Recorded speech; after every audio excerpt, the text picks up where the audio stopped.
నిశ్శబ్దమైన hospital గదిలో అనిత అనే nurse ఒక రోగి వణుకుతున్న చేతిని పట్టుకుంది.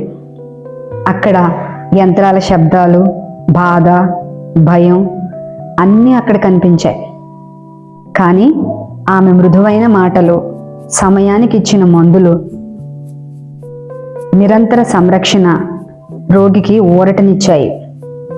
ఆమె చిరునవ్వు ధైర్యాన్ని నింపింది. ఆమె స్పర్శ ఆశను పునరుద్ధరించింది. రోజులు గడిచాయి. రోగి శారీరకంగానే కాక మానసికంగానూ కోలుకున్నాడు. డిశ్చార్జ్ రోజున మాటల కన్నా కన్నీళ్లు ఎక్కువగా మాట్లాడాయి.